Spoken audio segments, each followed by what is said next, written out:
اعوذ باللہ من الشیطان الرجیم بسم اللہ الرحمن الرحیم اللہم وفقنا لما تحب وترضى واجعل عاقبۃ امورنا خیرا ولا تکلنا الی انفسنا طرفۃ عین ابدا۔ حکمت علی نہج البلاغہ کے تیسرے حصہ سے کلمات نورانی امیر المومنین علیہ الصلاۃ والسلام کی تفسیر ترتیب کے ساتھ کلمہ 91 ہے۔ وقال علیہ السلام ان هذه القلوب تمل كما تمل الابدان فابتغوا لها طرائف الحکم۔ حکمت شمارہ 91 میں امیر المومنین علیہ الصلاۃ والسلام کا فرمان ہے کہ انسان کا دل اکتا جاتا ہے جیسے انسان کا بدن خستہ ہو جاتا ہے، اور جب دل اکتا جائیں ان کے لیے طرائف الحکم جستجو کرو، تلاش کرو، اور طرائف الحکم سے قلوب کی اکتاہٹ کو برطرف کرو۔ انسان میں جسم ہے اور روح قوت فاہمہ، جس صلاحیت و قوت سے انسان کسی چیز کو درک کرتا ہے اسے دل کہتے ہیں۔ عام طور پر عرف عام میں قلب سینے کے اندر خون پہنچانے والا عضو ہے بدن کا، اسے دل کہا جاتا ہے، یا ممکن ہے اصطلاح طب میں اسے دل کہا جاتا ہو، لیکن قرآن کریم میں اور انسان شناسی میں دل یہ نہیں ہے۔ خون رسان عضو انسان کا جو خون کا تصفیہ بھی کرتا ہے اور خون کو بدن میں پمپ کرتا ہے، پہنچاتا ہے فشار کے ساتھ، جس سے انسان کی بدن کی حیات کا دار و مدار ہے۔ یہ ادراکات کا مرکز نہیں ہے، فہم نہیں ہے اس کے اندر۔ فہم انسان کی روح کا عمل ہے، نہ انسان کے بدن کا عمل۔ بدن کے کسی حصے سے انسان فہم نہیں کرتا۔ حواس ذریعہ ہیں فہم کا، خود حواس بھی بذات خود عمل فہم نہیں رکھتے، صلاحیت نہیں رکھتے، بلکہ حواس پانچ حصے انسان کے اندر ہیں۔ ان کا کام حس احساس کو فہم میں منتقل کرنا ہے، اور قوت فہم کا کام اسے درک کرنا اور ادراک کرنا ہے، جو ذہن ہے۔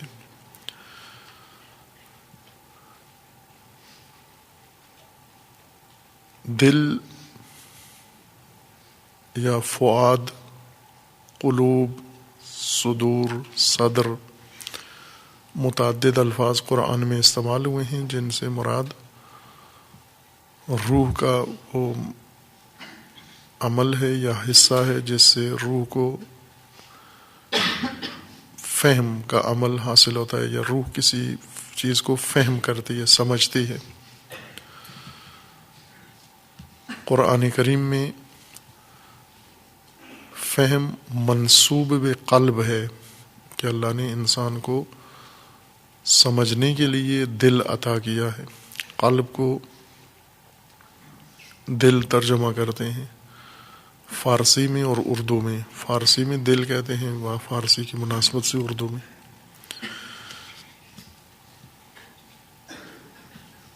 تقلب کی وجہ سے، چونکہ دل ایک حال پر نہیں رہتا، حالتیں اس کی بدلتی رہتی ہیں، تأثر ہے اس کے اندر، اس وجہ سے اسے قلب کہا جاتا ہے، ہمیشہ حالت تقلب میں ہے، چونکہ مرکز ادراک ہے، مرکز فہم ہے، اور ادراک و فہم اس کے اوپر اثر انداز ہوتے ہیں۔ باقی بدن، باقی حصہ انسان کا دل سے فرمان لیتا ہے، فہم کا عمل دل میں انجام پاتا ہے، اور دل فہم کے بعد فرمان روائی کرتا ہے۔ مثلا دل اگر دریافت کرے سردی کو تو فرمان صادر کرتا ہے سردی سے بچنے کے لیے اقدام کا، انسان سردی سے دور ہو، گرمی کا انتظام کرے، یا گرم لباس پہنے، یا گرم اوڑھنی اوڑھ لے۔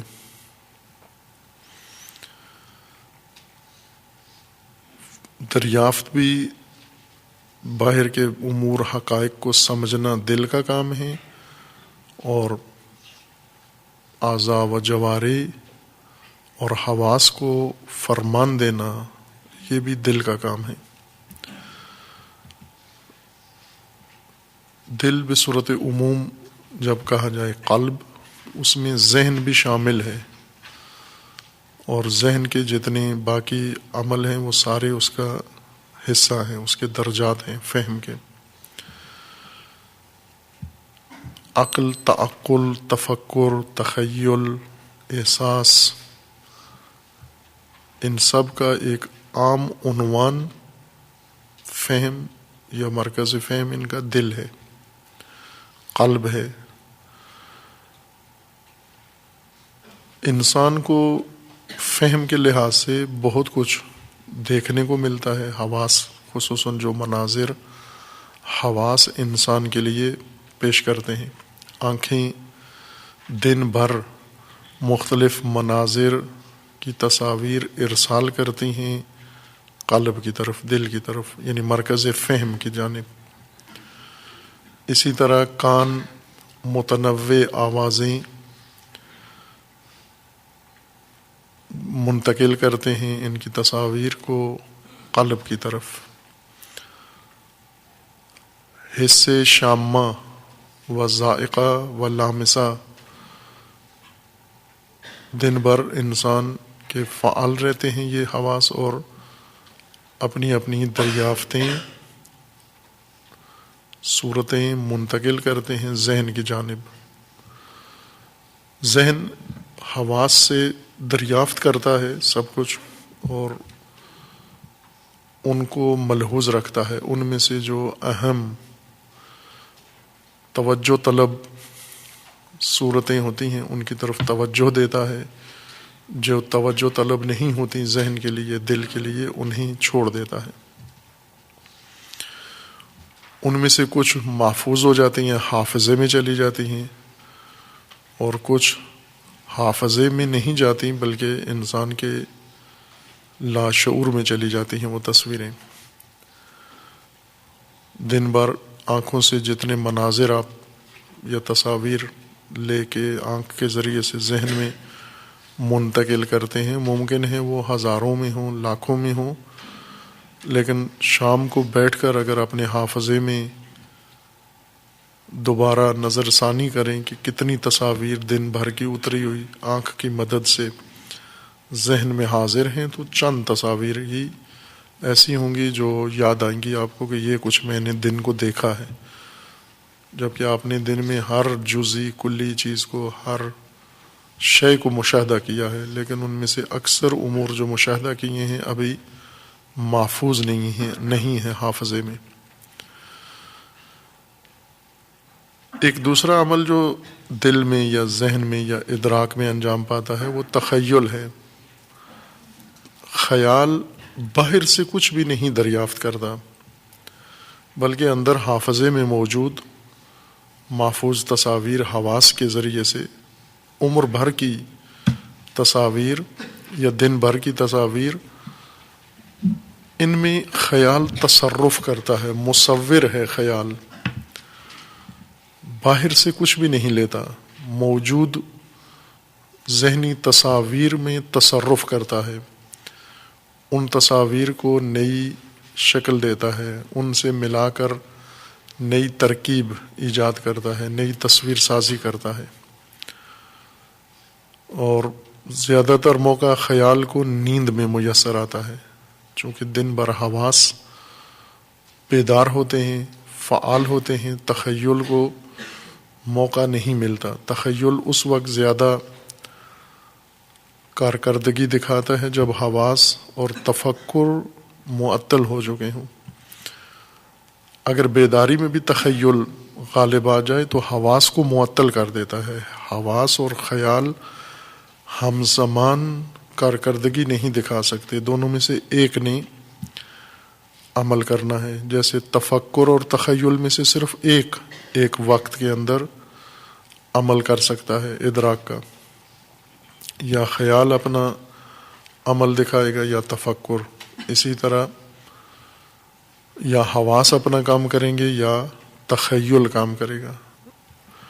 لہٰذا جب خیال انسان میں جاگتا ہے، غلبہ پاتا ہے اور تصویر سازی کرتا ہے، حواس کام کرنا چھوڑ دیتے ہیں، آنکھیں کھلی ہوتی ہیں، نظر کچھ بھی نہیں آتا۔ یہ آنکھیں کوئی تصویر ارسال نہیں کر رہی، یہ کان کوئی آواز ذہن میں منتقل نہیں کر رہے، چونکہ تخیل نے ذہن کا جو عمل ہے وہ اپنی طرف متوجہ کر لیا ہے، اسے خود جذب کر لیا ہے، اب ذہن حواس کی جانب متوجہ نہیں ہے۔ تیسرا عمل جو ادراک میں انجام پاتا ہے وہ تفکر ہے۔ تفکر حقائق سے تعلق رکھتا ہے، معانی و مفاہیم سے تعلق رکھتا ہے۔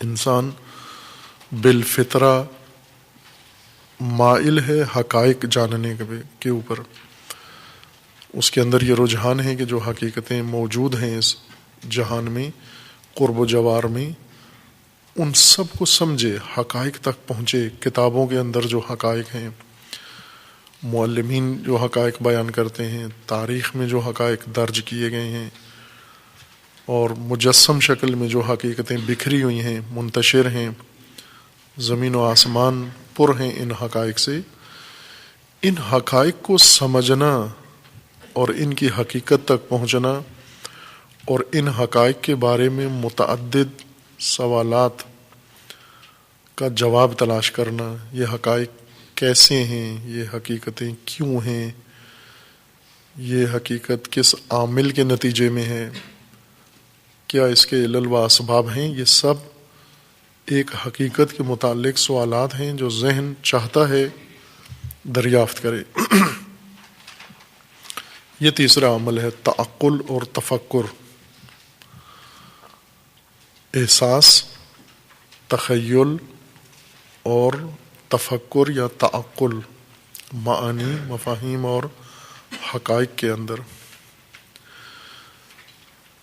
بعض کام ایسے ہیں جن میں دل تھکتا نہیں ہے، کوئی بوجھ نہیں ہے اس کے اوپر، جیسے تخیل بھی معطل ہو اور تفکر بھی انسان نہ کر رہا ہو، فقط حواس انسان کے سرگرم ہوں، آنکھوں سے دیکھ رہا ہے مناظر اور کانوں سے آوازیں سن رہا ہے، لذت اٹھا رہا ہے، ذائقے محسوس کر رہا ہے، لامسہ کے ذریعے اشیاء کی کیفیت کو، سردی گرمی کو، سختی نرمی کو حس کر رہا ہے، اور صرف اس حد تک ہے۔ یہ عمل انسان کو نہیں تھکاتا، ذہن کے اوپر کوئی بوجھ نہیں ڈالتا۔ لہذا عام انسان دن بھر آنکھیں کھلی ہوتی ہیں، کان کھلے ہوتے ہیں، سنتے بھی ہیں، دیکھتے بھی ہیں، چکھتے بھی ہیں، کھاتے بھی ہیں، سونگھتے بھی ہیں، اور ذرا برابر احساس تھکاوٹ و خستگی نہیں کرتے۔ جس طرح جسمانی طور پر انسان دن بھر چلتا پھرتا ہے، سوتا ہے، اٹھتا ہے، جاگتا ہے، لیکن جسم میں تھکاوٹ کا احساس نہیں ہوتا، چونکہ جسم پر کوئی اضافی بوجھ نہیں ڈالا انسان نے۔ معمول کے عمل کے علاوہ مثلا ہاتھ پاؤں جتنے چلتے ہیں، انسان بستر پہ لیٹا ہوتا ہے، پھر اٹھتا ہے، اٹھ کے اپنے معمولات انجام دیتا ہے، اس سے کبھی انسان کو خستگی نہیں ہوتی، چونکہ یہ عادی کام ہیں، روزمرہ کے کام ہیں، انسان کے اعضاء پر اضافی فالتو بوجھ نہیں ہے۔ تھکاوٹ بدن کے اندر پیدا ہوتی ہے اس وقت جب معمول سے زیادہ جسمانی عضلات پر اور جسمانی اعضاء پر انسان بوجھ ڈالتا ہے، یعنی معمول سے زیادہ حرکت کرنا پڑتی ہے انہیں۔ کھانا کھاتے ہوئے انسان نہیں تھکتا، ہاتھ ہلا رہا ہے لیکن خستہ نہیں ہوتا، چونکہ اتنی حرکت بازو کو دینا معمول ہے۔ اصل حرکت سے جسم حرکت سے تھکتا ہے۔ حرکت اگر زیادہ ہو جائے، حرکت کرنے میں جسم کی توانائی صرف ہوتی ہے، وہ حصے بدن کے عضلات جو حرکت دینے میں مرکزی کردار ہے جن کا، یہ جلدی تھک جاتے ہیں، خستہ ہو جاتے ہیں۔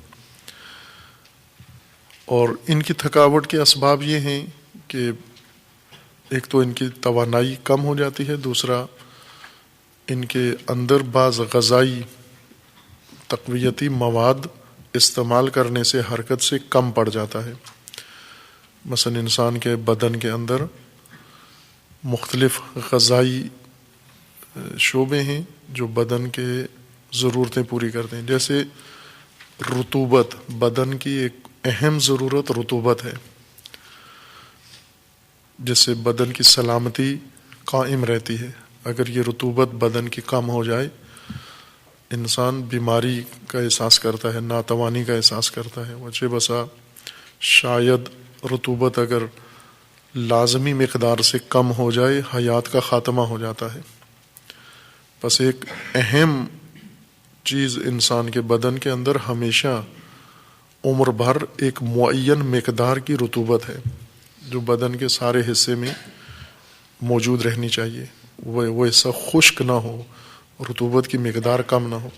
جیسے بسا اوقات ہیضہ ہو جاتا ہے انسان کو، جب پیٹ خراب ہوتا ہے تو بعض لوگ ایک دن کے اندر اندر موت کی آغوش میں چلے جاتے ہیں، چونکہ بدن کا نظام خراب ہو گیا ہے اور رطوبت بدن کی ساری خارج ہو گئی ہے، اور رطوبت جذب کرنے کا جو عمل تھا، نظام تھا، وہ بند ہو گیا ہے، اور رطوبت اتنی جلدی بدن سے نکل جاتی ہے کہ موت واقع ہو جاتی ہے۔ یہ ضرورت ہے بدن کی۔ اسی طرح اور بہت ساری شعبے بدن کی ضرورت ہیں جنہیں آپ عموماً سنتے رہتے ہیں غذائیت کے ماہرین سے، اور خصوصاً اطباء سے مریضوں کو متوجہ کرتے ہیں کہ آپ کے بدن میں اس چیز کی کمی ہے، اس حصے کی کمی ہے۔ اپنی طبی زبان میں وہ لوگ بیان کرتے ہیں، مثلا پروٹین ایک چیز ہے جو انسان کے بدن کو درکار ہے۔ پروٹین سے مراد یعنی گوشت سے حاصل ہونے والی غذائیت، جانوروں کے گوشت سے حاصل ہونے والی غذائیت یا سبزیوں میں بعضوں میں ہے، یہ انسان کے بدن کی ضرورت ہے۔ آہن، فولاد انسان کی ضرورت ہے، لیکن وہ سریے والا فولاد نہیں، گارڈر والا، بلکہ غذا کے اندر جو موجود ہے غذائیت کی صورت میں، یہ آپ کی ضرورت ہے۔ یہ مقدار لازم میں ہونا چاہیے، اگر اس مقدار سے کم ہوا بدن کی کارکردگی، سلامتی خطرے میں ہے۔ اسی طرح لبنیات، دودھ سے جو مواد حاصل ہوتا ہے، چربیاں بہت ساری انسان کے بدن کے لیے لازم ہیں، مختلف نوع کی چربی انسان کے بدن کے مختلف حصوں کے لیے لازمی ہے۔ اگر یہ کم پڑ جائے یا بڑھ جائے، بدن سلامتی اپنی کھو بیٹھتا ہے۔ ایسے موقعوں پہ جب بیماری کا احساس کرتے ہیں، معائنہ کرتے ہیں، کسی چیز کی کمی کا احساس ہوتا ہے، یا دواؤں کے ذریعے سے یا خوراکوں کے ذریعے سے اس کمی کو فوراً برطرف کرتے ہیں۔ کئی بیمار ایسے ہیں جن کو ڈرپ لگ جاتی ہے، جاتے ہی بوتل لگا دیتے ہیں، ان کو پانی سے بھری ہوئی بوتل ان کے بدن کے اندر چھوڑ دیتے ہیں کہ بدن کی رطوبت کم ہے، ان کے اندر رطوبت بڑھاتے ہیں، اس کو مقدار متوازن متعادل کرتے ہیں۔ ایک اور چیز انسان کے بدن کی ضرورت ہے اور وہ شکر ہے. انسان کے بدن میں ایک مقدار لازمی شکر کی ہونی ضروری ہے. یہ انسان کے بدن کی توانائی ہے، اصل فیول کا کام کرتی ہے، ایندھن ہے انسان کے بدن کا. باقی بدن کو قائم رکھنے میں، بدن کی ترکیب میں مؤثر ہیں. حرکت میں جو چیز زیادہ فعالیت میں کام آتی ہے وہ یہ چیز ہے. گلوکوز بدن کی حرکت کے لیے ایندھن کا کام کرتا ہے، انرجی پیدا کرتا ہے انسان کے اندر. انسان جب مثلا آپ ورزش کرتے ہیں، آپ کوئی جسمانی سخت کام کرتے ہیں، محنت مشقت کا، جس طرح یہ مزدور ہیں، کاریگر ہیں، دن بھر کام کرتے ہیں، شاید کم ترین چند لمحوں کے لیے ان کا بدن رکتا ہوگا. مسلسل وزن اٹھا رہے ہیں اور اوپر جا رہے ہیں، نیچے آ رہے ہیں، باہری کام کر رہے ہیں. یا کھیتوں میں کام کرنے والے کسان ہیں یا اور محنت مشقت کرنے والے لوگ ہیں، ان کے بدن میں حرکت معمول سے زیادہ ہوتی ہے. معمول سے حرکت زیادہ ہونے کا مطلب یہ ہے کہ ان کے حرکت کے لیے، بدن کی حرکت کے لیے جو انرجی ان کو چاہیے وہ لازم مقدار میں ان کے پاس ہونی چاہیے.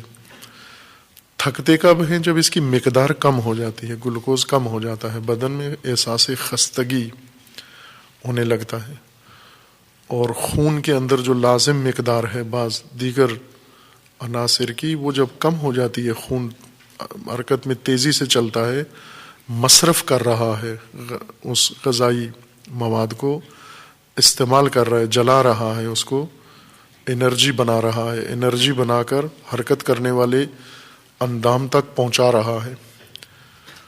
مثلا عضلات حرکت کرتے ہیں تو عضلات کو فوراً ساتھ ساتھ غذا کی ضرورت ہے تاکہ حرکت جاری رکھ سکیں. خون تیزی سے گردش کرتا ہے. گردش کرنے کا مطلب یہ نہیں کہ فقط پانی کی طرح گھومتا رہتا ہے، بلکہ خون کے اندر جو غذائی مواد ہے وہ عضلات میں جذب ہو رہا ہے. خون جب جاتا ہے عضلات میں اور جذب ہو کے باقی جو بچ جاتا ہے وہ فضولات ہیں، اصل غذائیت جذب کر لی بدن نے. اگر وہ دوبارہ وہ مقدار برابر نہ کی جائے تو تھک جاتا ہے انسان کا بدن. یہ بدن کی ترکیب کے اندر ایسی تشکیل ہے نظام بدن کا کہ چونکہ انرجی چاہیے اس کو انرجی صرف کرتا ہے اور پھر وہ بحال کرتا ہے. تھکاوٹ ہوتی ہے، تھکاوٹ کے بعد تھوڑی دیر سستاتا ہے، بیٹھتا ہے، آرام استراحت کرتا ہے، تھکاوٹ برطرف ہو جاتی ہے. یا وہ چیز جو مقدار جو کم ہو گئی ہے اسے اضافہ کرتا ہے. جب بدن میں وہ مقدار لازمی آ جاتی ہے دوبارہ اس کے اندر نشاط، دوبارہ اس کے اندر طاقت آ جاتی ہے حرکت کرنے کے لیے. جب دوبارہ نشاستہ استعمال کرتا ہے یا گلوکوز والی چیزیں استعمال کرتا ہے دوبارہ اس کے اندر طاقت آ جاتی ہے. بس بدن اگر تھک جائے تو اس کو تھوڑا سا آرام دیں، اس کی اکتاہٹ خستگی ختم ہو جاتی ہے. جیسے نیند 24 گھنٹوں میں انسان کو ایک مقدار لازم میں نیند کرنی چاہیے، کم از کم 7-8 گھنٹہ انسان کو مجموعی طور پر 24 گھنٹوں میں نیند لازم ہے بدن کی سلامتی کے لیے. ان لوگوں کے لیے جو سخت کام کرتے ہیں، انہوں جو دن بھر بیکار رہتے ہیں، انہیں اتنے گھنٹے نیند آتی ہی نہیں ہے، جو کہ بدن میں تھکاوٹ نہیں ہوتی، خستگی نہیں ہوتی ان کے بدن میں، بدن نے کچھ استعمال نہیں کیا مواد. وہ اگر شاید 4 گھنٹے بھی سو لیں تو کافی ہے ان کے لیے، جو کچھ بھی نہیں کرتے، بیکار. جو محنت کرتے ہیں، مشقت کرتے ہیں، سخت جانی کام کرتے ہیں، ان کے لیے 7-8 گھنٹہ سونا تاکہ وہ بحال ہو جائے، ساری چیزیں جو خستہ ہو گئی ہیں ان کی خستگی برطرف ہو جائے اور استراحت ہو کے غذائیت بحال ہو جائے، مصرف شدہ مواد دوبارہ تکمیل ہو جائے اور بدن صبح بانشاد ہو کر، چونکہ اس دوران انسان کھاتا بھی ہے، غذا کھاتا ہے 2-3 وقت اور باقی ضروریات پوری کرتا ہے، لہٰذا آرام بھی ہوتا ہے، غذائیت بھی آتی ہے، بدن کی خستگی دور ہو جاتی ہے. اسی طرح انسان کے ادراک کی صلاحیت بھی تھک جاتی ہے، خستہ ہو جاتی ہے، اس میں اکتاہٹ آ جاتی ہے. یہ خستگی فقط حواس کے استعمال سے نہیں آتی، البتہ حواس کے استعمال سے اس وقت خستگی آتی ہے کہ جب تمرکز کے ساتھ انسان اپنے حواس کو استعمال کر رہا ہو۔ اگر عام جس طرح کسی خاص چیز کو نہیں دیکھ رہا، بیکاری کے عالم میں ہے، جدھر جی میں آتا ہے دیکھ رہا ہے، یہ نہیں تھکتا کبھی بھی، چونکہ اس کے حواس معمول کے مطابق دیکھ رہے ہیں، کوئی کسی چیز کے اوپر حس کا تمرکز نہیں ہے،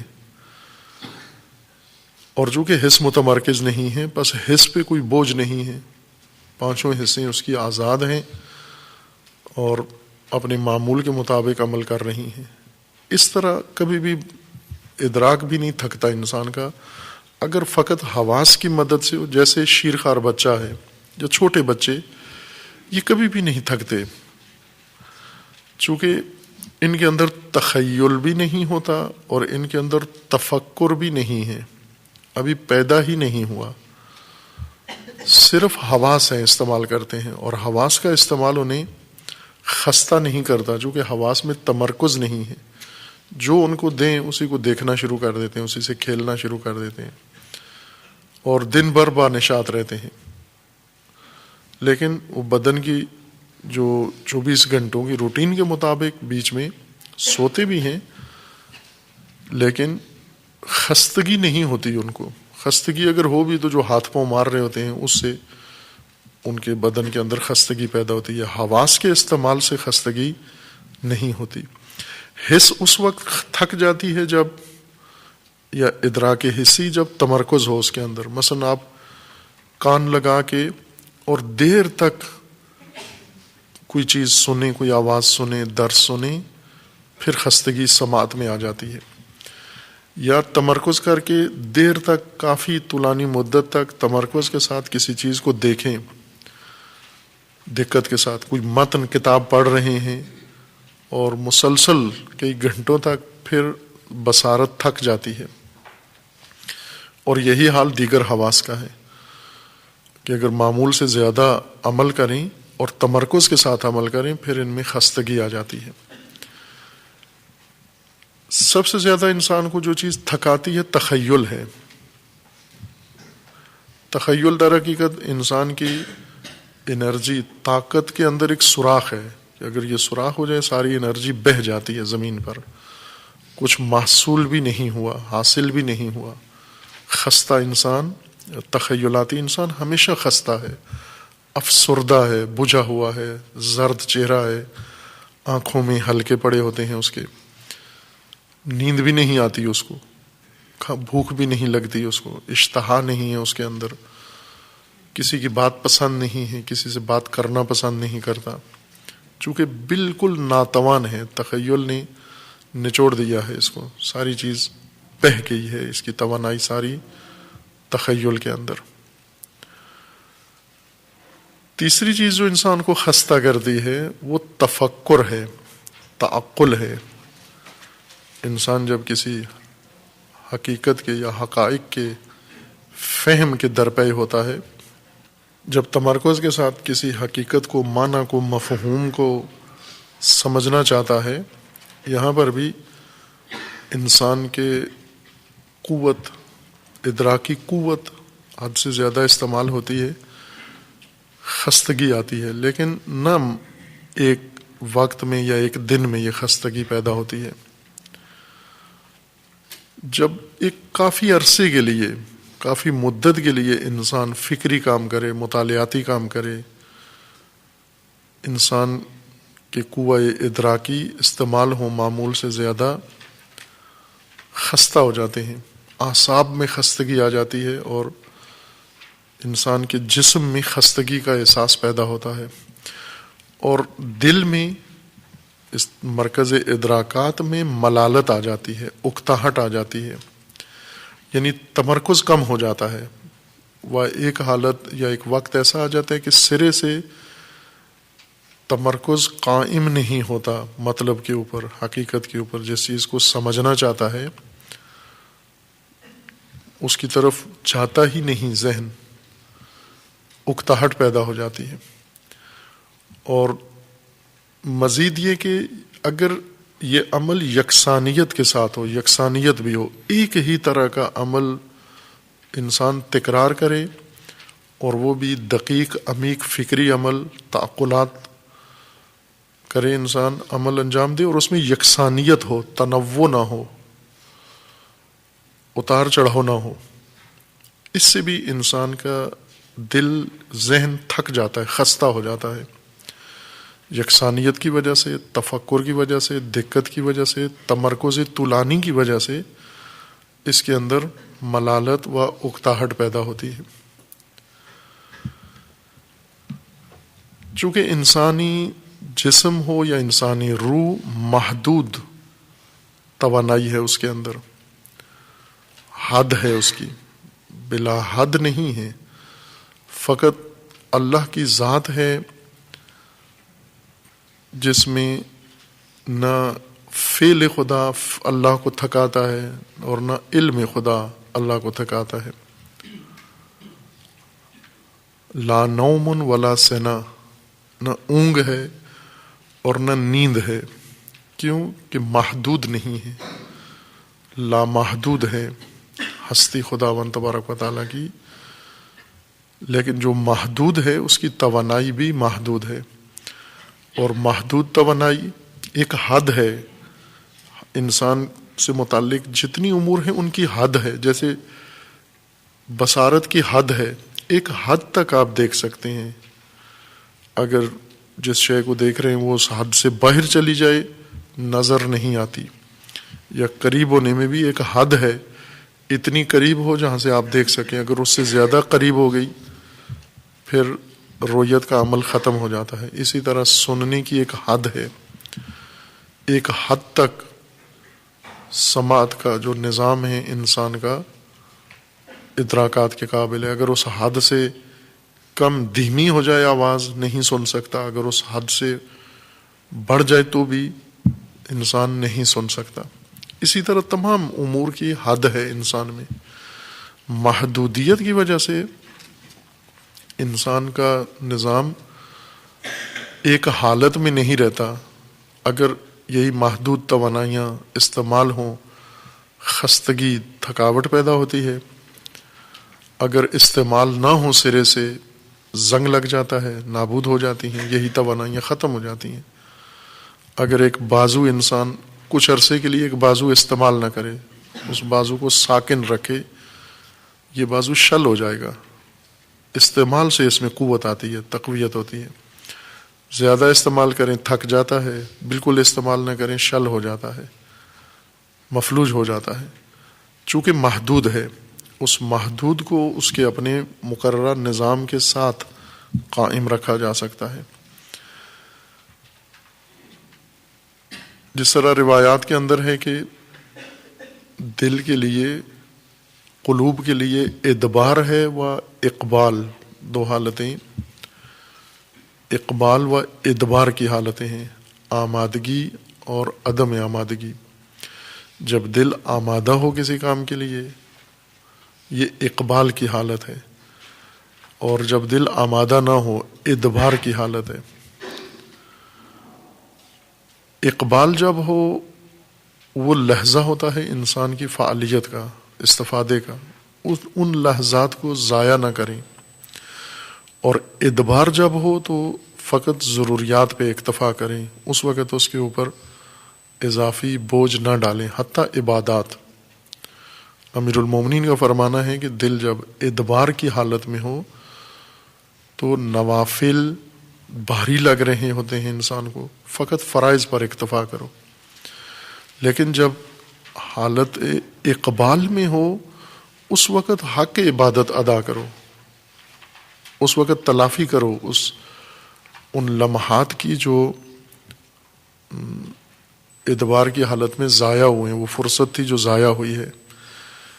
انبساط و انقباض دل کی حالات کا نام ہے، وہ انسان کے تمام حالات میں انقباض ہے و انبساط ہے۔ ایک وقت انسان خود اپنے اندر نشاط، تازگی، تراوت محسوس کرتا ہے، اور ایک وقت ایسا آتا ہے انسان خود اپنے اندر محسوس کرتا ہے کہ پژمردگی ہے، مرجھاہٹ ہے انسان کے اندر، بعض اوقات انسان کا ذہن بہت تازہ ہوتا ہے اور آمادہ ہوتا ہے، آپ کوئی گفتگو کرنا چاہتے ہیں، بہترین نپی تلی سلجھی ہوئی عالمانہ گفتگو کرتے ہیں، اور بعض اوقات بالکل ذہن بند ہو جاتا ہے، سمجھ نہیں آتی کیا کہوں، جو چیزیں یاد کی ہوئی تھیں وہ بھی نہیں سمجھ میں آ رہی.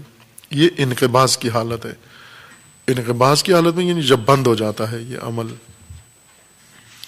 اور یہ انقباض و انبساط ان مادی جسمانی ساری چیزوں کے اندر ہے. جیسے ابھی زمین منقبض ہو گئی ہے، یہ موسم جو جا رہا ہے کچھ بھی نہیں اگائے گی زمین. اگی ہوئی چیزیں اب وہ مرجھاہٹ کا شکار ہیں، افسردگی کا شکار ہیں. درخت پجمردہ افسردہ ہو جائیں گے، پتجھڑ ہے، پتے گر جائیں گے.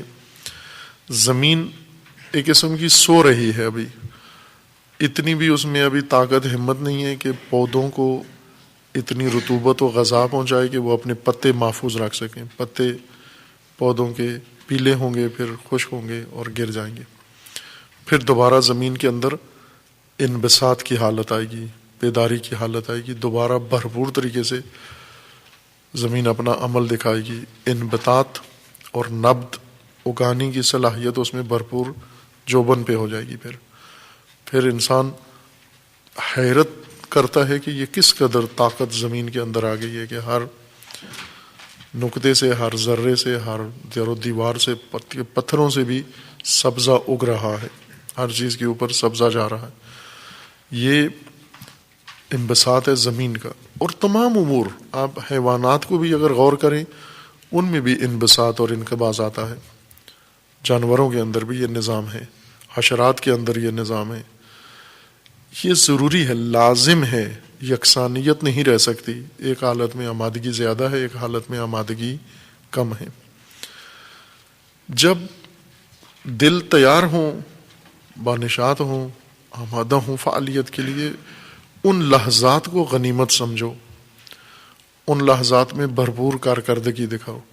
لیکن جن لحظات میں تھکاوٹ ہے، دل تھک گیا ہے، اکتاہٹ آ گئی ہے، خوب اس صورت میں چارہ جوئی کیا ہے؟ آیا انسان چھوڑ دے سب کچھ، یا اسی عمل کو دباؤ کے ساتھ جاری رکھے؟ جیسے شب امتحان مطالعہ کرتے ہیں، پکڑ پکڑ کے آنکھیں کھولتے ہیں، آنکھ نیند سے بند ہو رہی ہے اور پکڑ کے آنکھ کھول کے پڑھنا چاہتے ہیں. یہ بیکار ہے، اب بس ایک بالکل ہی احمقانہ کام ہے. نیند آ رہی ہے، خمار نیند کا ذہن پر طاری ہے اور آنکھ بند ہو رہی ہے، اور انسان صرف آنکھ کو کھلا رکھے. آنکھ کھلی بھی رہے کیا فائدہ ہے؟ کچھ سمجھ تو نہیں آ رہا، پڑھ تو نہیں رہا انسان، کچھ بھی ذہن میں نہیں بیٹھ رہا، بلکہ تھکاوٹ میں اضافہ ہو رہا ہے. نیند خستگی ہے، اس خستگی میں مزید آنکھ کو کھلا رکھ کے مزید خستہ تر کر رہے ہیں آپ کو. بہتر ہے تھوڑی دیر کے لیے بند ہونے دیں، آنکھ کو، سو جائیں، دوبارہ اٹھ کر تازگی کے ساتھ درست مطالعہ کریں. جب دل آمادہ نہیں ہے، اس کو کیا کریں؟ اب علاج کیا کریں اس کا؟ ترک کر دیں وہ عمل، وہ یکسانیت جس عمل کے اندر ہے.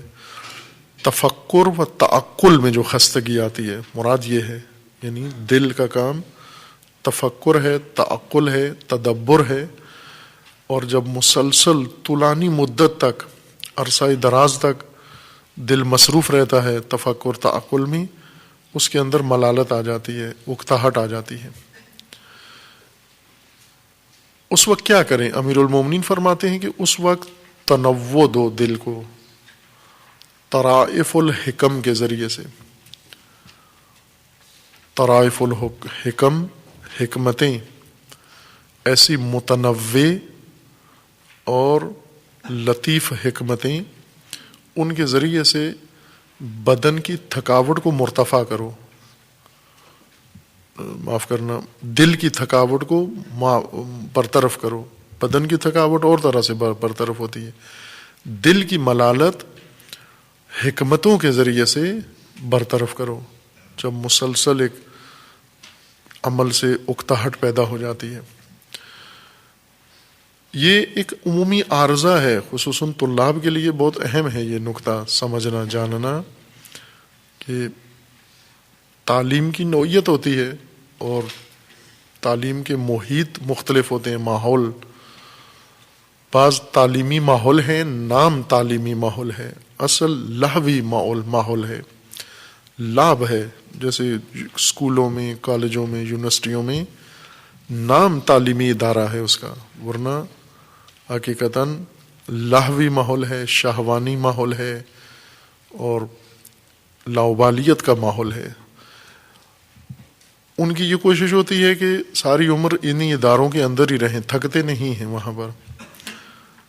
چونکہ تعلیم تھکاتی ہے انسان کو، پڑھائی تھکاتی ہے انسان کو، تفکر تحقیق تھکاتی ہے انسان کو. لعب و یہ چیزیں شہوات تو نہیں تھکاتی. شہوات میں اتفاقاً ایسی تاثیر ہے کہ تھکا ہوا انسان، مثلا جیسے کوئی نیند آ رہی ہے، کتاب اس کے سامنے رکھیں تو سو جائے گا، لیکن ابھی کھانا اس کے سامنے رکھیں تو ایک دم ساری نیند غائب ہو جائے گی اس کی.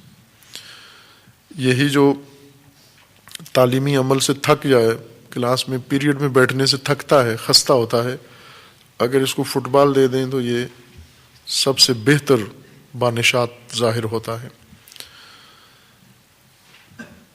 پڑھائی کے اندر بیماری کی حالت، افسردگی، اس کی مرجھاہٹ طاری ہو جاتی ہے، جیسے صدیوں کا مریض ہے یہ، ایسی رنگت اس کی بن جاتی ہے اور آنکھیں اس طرح سے اس کی ظاہر کرتی ہیں. لیکن اسی کو اگر لہو میں ڈالیں، لعب میں ڈالیں، یہ سب سے باتراوت ظاہر ہوتا ہے. تعلیمی ماحول میں اگر لہو ہو، لعب ہو اور شہوت انگیزی ہو، وہاں پر کوئی نہیں تھکتا، چونکہ خستہ کرنے والی چیز ہی کوئی نہیں ہے، بلکہ ساری چیزیں الٹ ہیں. ادراک نہیں ہے، تمرکز نہیں ہے اور کوئی حقیقت یابی، حقیقت شناسی نہیں ہے. اس وجہ سے آلودگیوں سے پرہیز نہیں ہے. ایسے ماحول میں عموماً افراد اپنی بنیادی جو ضرورتیں ہیں انہیں بھی احساس نہیں کرتے. مثلا دانشگاہوں میں، یونیورسٹیوں میں، جہاں احساسات، جذبات، غریزے، شہوات، ہوس، ہر چیز کے تخلیہ کا موقع ہے. انسان کے اندر جتنی چیزیں پیدا ہوتی ہیں وہ سب تخلیہ بھی ہوتی ہیں، یعنی ایسا سامان، مناظر، مواقع ہیں کہ اگر کسی کے اندر کوئی شہوت ابھر گئی ہے تو اس شہوت کے اظہار کا بھی موقع وہیں پر ہوتا ہے، لہذا وہاں محسوس نہیں کرتے وہ افراد، اور بظاہر بہت اچھے نظر آتے ہیں، بہت ہی مہذب نظر آتے ہیں. اس کے برعکس جیسے دینی مدارس یا دینی تعلیمی اداروں کا ماحول ہے، جہاں مقید ہیں، جہاں لہویات نہیں ہیں، لعب نہیں ہے، شہوات نہیں ہیں، جہاں مخلوط عورت مرد نہیں ہیں، جہاں حدود ہیں، جہاں آداب ہیں، جہاں شرائط ہیں، ایک نظم ہے. خوب یہ ماحول انسان کے اوپر زیادہ دباؤ ڈالتا ہے، زیادہ بوجھ ڈالتا ہے. ایسا ماحول، مقید ماحول، چونکہ لعب ناخواستہ طور پر انسان کو موقع دیتی ہے کہ اندر کوئی چیز انسان کے جمع نہ ہو. لہو و لعب تفکر، تدبر، تعقل کا موقع ہی نہیں دیتی انسان کو. خستہ کنندہ کسی چیز کی فرصت ہی نہیں ہے انسان کے پاس کہ اپنے دل کو، اپنے ادراک کو متمرکز کرے کسی چیز کے اوپر. لہو میں کسی چیز پہ تمرکز نہیں ہوتا. انسان کی زمام اصل عقل سرے سے تعطیل ہوتی ہے، معطل ہے عقل. عقل نے کچھ کرنا ہی نہیں ہے، جب کچھ کرے گی نہیں تو تھکے گی کیسے عقل؟ خستہ کیسے ہوگی؟ خستہ اس نے ہونا ہے جو کارکردگی دکھائے، جس کو موقع ملے تفکر کا، تدبر کا، وہ ذہن تھکتا ہے، وہ دل اکتا جاتا ہے. لیکن وہ دل جس نے ساری عمر لہو میں بسر کی ہے وہ کبھی بھی نہیں اکتاتا، ہمیشہ تر و تازہ ہے. لیکن وہ شعبہ لاہویات کی وجہ سے معطل ہوتا ہے۔ مقید ماحول میں خصوصاً جیسے دینی تعلیمی ادارے کا ماحول ہوتا ہے، جہاں نظم ہو، انضباط ہو، یکسانیت ہے، ہر چیز کے اندر یکسانیت ہے، روز ایک جیسا عمل کرنا ہے، اور وہ بھی ثقیل عمل، سنگین عمل، علوم پڑھنے ہیں، علوم بھی نہ معمولی علوم، جغرافیہ اور معمولی جو اسکولوں کے نصاب کے اندر ہیں، وہ علوم جن کے اندر گہرائی ہے، جن کے اندر تجزیہ ہے، جن کے اندر تحلیل ہے، جن کے اندر ایک عمق پایا جاتا ہے، اجتہادی علوم پڑھنے ہیں، جن کا تعلق ہی عقل سے ہے، انسان کے تفکر سے ہے۔ خوب ایسے ماحول میں یکسانیت ایک طرف سے، مقید ہونا حدود کا، آداب کا دوسری طرف سے، اور تفکر و تعقل تیسری طرف سے، یہ ساری چیزیں انسان کے ادراکی عمل کے اوپر اثر ڈالتی ہیں، اور ملالت آتی ہے، خستگی آتی ہے، تھکاوٹ آتی ہے۔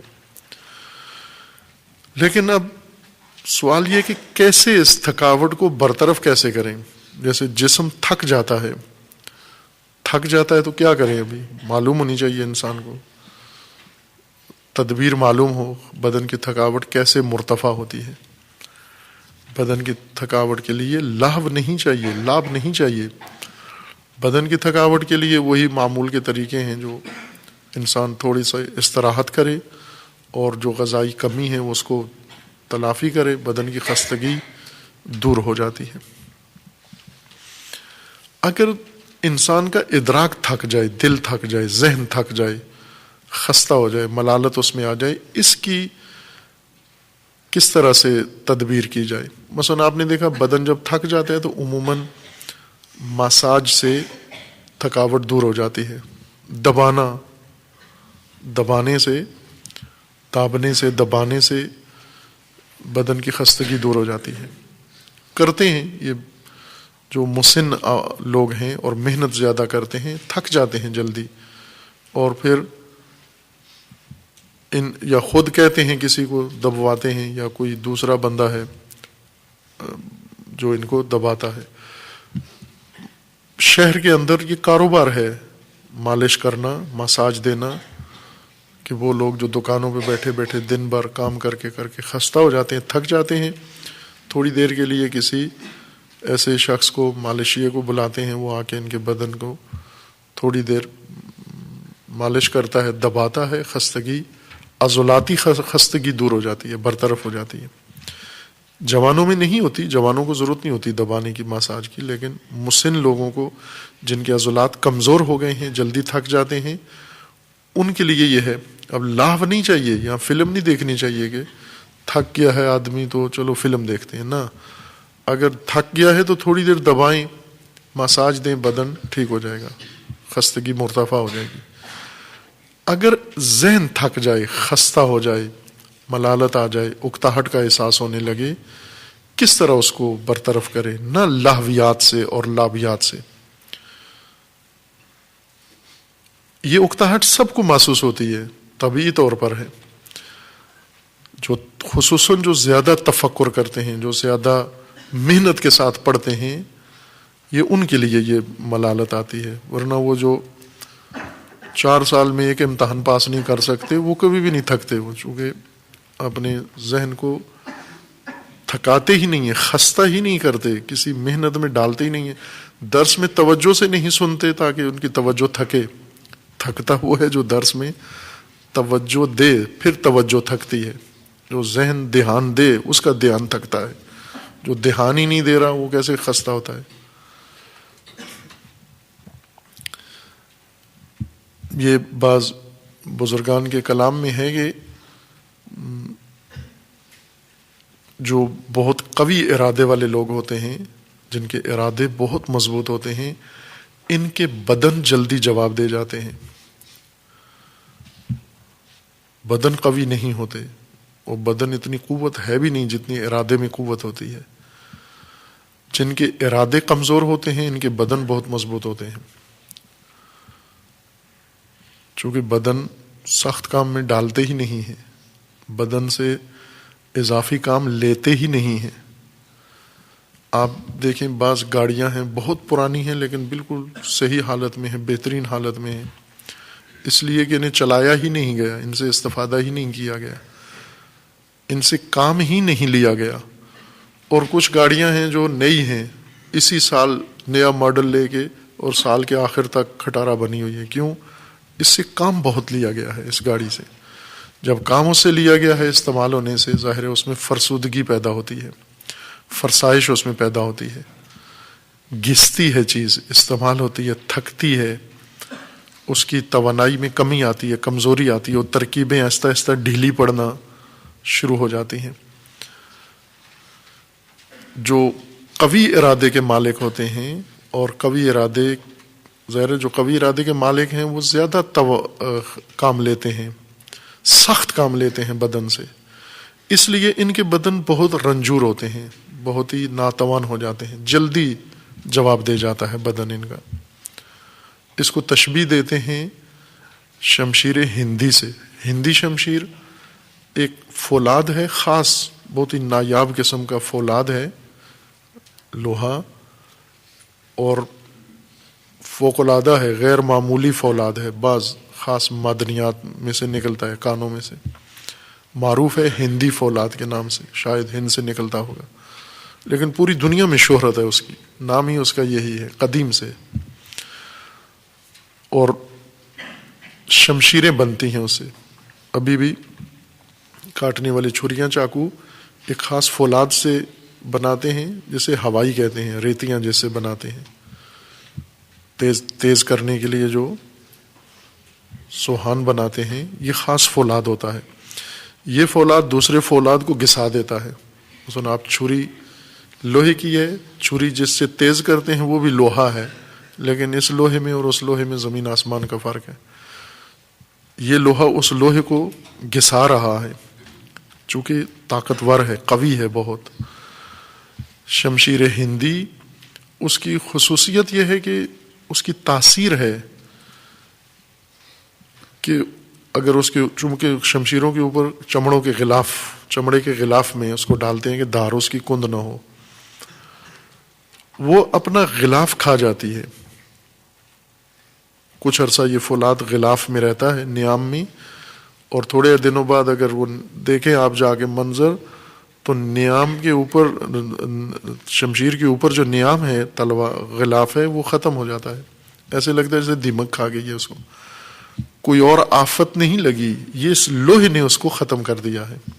اتنا ثقیل ہے، اتنا اثر کرتا ہے۔ یہ تشبیہ دیتے ہیں ان روحوں کو، ان ارادوں کو شمشیر ہندی سے، کہ بدن ان کا لباس ہے اور یہ اپنا لباس جلدی ختم کر دیتے ہیں، کھا جاتے ہیں۔ لہذا عموماً توانائی بدنی ان کی جلدی جواب دے جاتی ہے، جو بدن سے زیادہ کام لیتے ہیں۔ مثلا جو روزانہ گھنٹوں پڑھیں، فرض کریں 12-14 گھنٹے روزانہ مطالعہ کریں، یہ جلدی تھک جاتے ہیں، خستہ ہو جاتے ہیں، بدن ان کے، اعصاب ان کے جلدی جواب دے جاتے ہیں۔ اس کے بجائے بعض ایسے ہیں جو 70-80 سال میں بھی جوانوں کی طرح ہٹے کٹے ہیں، ابھی بھی دوڑتے ہیں، کبڈی کھیلتے ہیں، اور چونکہ ایک دن بھی انہوں نے تفکر نہیں کیا، بوجھ ڈالا ہی نہیں بدن کے اوپر، اس بدن میں کوئی فشار ہی نہیں آیا، بدن آیا ہی فشار برداشت کرنے کے لیے ہے، تحمل کے لیے آیا ہے، بنایا اس طرح سے گیا ہے انسان کے لیے کہ اس کے اوپر انسان بوجھ ڈالے گا۔ چونکہ انسان صاحب ارادہ ہے، صاحب ارادہ نے بڑی ہمت دکھانی ہے، بڑے ارادے کرنے ہیں، اور بڑے ارادے کے لیے اس نے یہ ساری چیزیں استعمال کرنی ہیں۔ یہ آلات ہیں انسان کے، اور یہ آلات جلدی جواب دے جائیں گے، لیکن ان آلات کو زیادہ دیر تک کارآمد رکھنا ہے، اس بدن کو زیادہ دیر تک آپ نے کارآمد بنانا ہے۔ کس طرح سے؟ بہت ساری تدبیریں ہیں بدن کے لیے، مثلا ورزش کریں، کھانے پینے میں تعادل، اعتدال رکھیں، اپنی سلامتی کا خیال رکھیں، آفات سے اس کو دور رکھیں، اور ایک نظم کے ساتھ رکھیں بدن کو، تاکہ زیادہ دیر کام آئے آپ کے بدن، ورنہ جلدی جواب دے جائے گا۔ اسی طرح ذہن اگر تھک جائیں تفکر و تعقل سے تو تفکر نہیں چھوڑنا، تعقل نہیں چھوڑنا، بلکہ تنوع پیدا کریں. تنوع سے تراوت آ جاتی ہے، ملالت و اکتاہٹ ختم ہو جاتی ہے. تنوع کس سے؟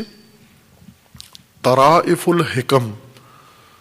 طرائف یعنی بہت ہی لطیف ظریف حکمتیں. ان حکمتوں سے اپنی تھکاوٹ دور کریں، خستگی دور کریں.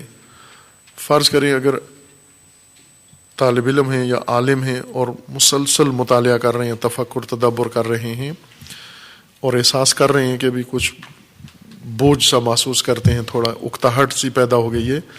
اس اکتاہٹ کو ختم کرنے کے لیے لطیف حکمتوں کا سہارا لیں، یا کسی مجلس میں جائیں جہاں لطیف حکمتیں بیان ہو رہی ہوں، یا کوئی ایسی کتاب انتخاب کریں جس کے اندر یہ لطیف حکمتیں تشریح ہو رہی ہیں. اسباب نمونہ اگر تھک جاتا ہے ایک طالب علم یا ایک استاد تو وہ نہج البلاغہ پڑھے، چونکہ طرائف الحکم کا مجموعہ نہج البلاغہ ہے، وہ نہج البلاغہ کا مطالعہ کرے. نہج البلاغہ بوستان ہے، گلستان ہے، باغ ہے، ساری تھکاوٹ انسان کی دور کر دیتا ہے. یا قرآن پڑھے، چونکہ لطیف ترین حکمتیں قرآن کے اندر ہیں. یا انہی جیسے اور منابع ان کو دیکھیں، حدیث کی کتابیں ہیں، حکایات کی کتابیں ہیں، تاریخ کی کتابیں ہیں، گزشتگان کے احوال کی کتابیں ہیں جن کے اندر عبرتیں ہیں، جن کے اندر حکمتیں ہیں، جن کے اندر بہت خوبصورت طریقے سے معارف بیان ہوئے ہیں متنوع قسم کے. ان کو پڑھیں آپ، اور اس سے بدن کی بھی تھکاوٹ دور ہو جائے گی. بدن کے اس حصے کی جو ادراک سے کام آتا ہے، مثلا بدن کا ایک حصہ ادراک سے مربوط ہے، یعنی ادراک کے شعبے سے اس کا تعلق ہے بدن کا، وہ ہے اعصاب. عضلات حرکت میں کام آتے ہیں، اعصاب تفکر میں کام آتے ہیں. ذہن کوئی حرکت کرے، فعالیت کرے تو اعصاب استعمال ہوتے ہیں، اور بدن کوئی حرکت کرے، ہاتھ پاؤں چلیں تو عضلات، پٹھے جن کو کہتے ہیں آپ. پورا بدن ہمارا پٹھوں میں بندھا ہوا ہے. ایک خوبصورت ترتیب سے یہ نقشے بنائے ہوتے ہیں میڈیکل والوں نے، بدن کے مختلف نظام کے. ہڈیوں کا ایک نقشہ بنا ہوتا ہے جس میں ہڈیوں کی ترکیب بہت ہی خوبصورت انداز سے، انسان کی ہڈیاں ایک سائز کی، مختلف سائز کی بنی ہوئی، آپس میں جڑی ہوئی ایک ترکیب کے ساتھ اسکلیٹ بنا ہوا ہوتا ہے، جو عموماً پڑھاتے بھی ہیں اور اس میں دکھاتے بھی ہیں. شاید یہاں بھی ہونا چاہیے، معلوم نہیں، یہ اسکول والوں کے لیے. اس سے زیادہ خوبصورت عضلاتی نظام ہے. بعض نقشے انسانی جسم دکھایا جاتا ہے جس میں صرف پٹھے دکھائے جاتے ہیں. انسان کے جسم کے اندر پاؤں سے لے کر سر تک یہ پٹھے ہیں جن کے اندر جسم باندھا ہوا ہے ایک قسم کا، اور اصل طاقت انہی کے اندر ہے، پٹھوں کے اندر ہے ساری انرجی. اور حرکت کرنا، وزن اٹھانا، دوڑنا، سنگین سخت کام جتنے بھی انسان کرتا ہے وہ سارا بوجھ انہی عضلات کے اوپر ہوتا ہے. تھکتے بھی یہی ہیں، خستہ بھی یہی ہوتے ہیں جسمانی حرکت میں. اور جب ذہنی کام انسان کرتا ہے، مطالعہ کرتا ہے، غور و فکر کرتا ہے، کوئی ایسا نیا تخیل قائم کرتا ہے، اس وقت انسان جب ذہنی صلاحیتیں استعمال کرتا ہے، اعصاب بدن کے تھک جاتے ہیں.